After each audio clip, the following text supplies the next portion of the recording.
To say that I am incandescent with rage is an understatement. There were those who were willing to stand and fight for their free speech against those who would attempt to stifle it through threats of violence.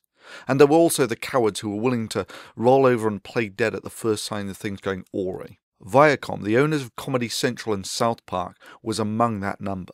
For no sooner had the first signs of angry Muslims appeared on the stage than they tucked their tail between their legs and started self-censoring like crazy. However, there were those of us with enough spine not to let our greatest treasures, the pillars of Western society, to be surrendered, not without a fight, and especially not to the mere saber-rattling of some small-time religious losers. There were those willing to play the big game, to strike the stave in the ground with a battle cry, "No! Not like that, not without a fight." I numbered myself amongst these. However, Viacom was not simply satisfied with being leeching cowards, savouring the freedoms that everyone else had fought and paid for. They then proceeded to file a bogus copyright claim against that battle cry, less than 24 hours after the video had been put up, which days later they claimed to have retracted. An action that simply highlights the fact that they knew it was an empty and bullshit copyright claim. And yeah, that copyright notice did essentially kill the video's viral potential. Let me be clear, this was no automated takedown. Viacom chose to do this. Viacom elected to take this course of action, under penalty of perjury. Viacom specifically had someone fill out the forms to do this. I know, I talked to their lawyers, and the evasive tone of their lawyers spoke louder to me than any confession. Viacom actively chose to stab in the back those who were fighting against those trying to limit freedom of speech from threats of violence. You miserable cowards!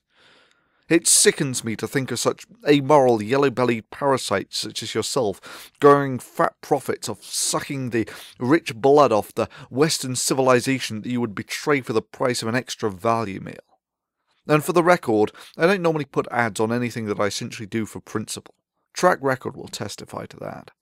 However, in this case, it's being done simply for the strategic reason that if Viacom pulls this shit again, this time losses will have been incurred by their action.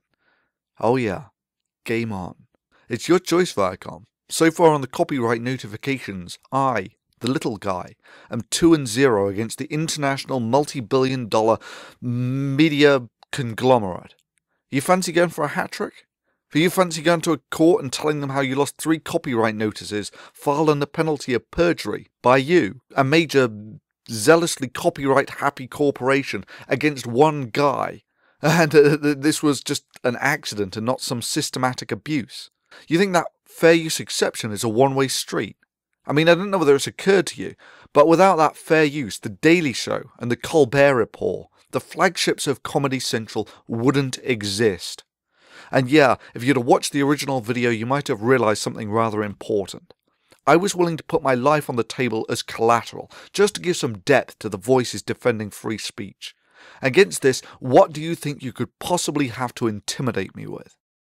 Finally, let me say a big and a sincere thank you to all those who supported the original video by mirroring it, and it's a fantastic example of why we the little people have to take such cohesive action. Simply as all these copies essentially defang these big corporations by removing their ability to quash such things with a single blow. It's the motto of the little people. We stand together or we get stomped separately.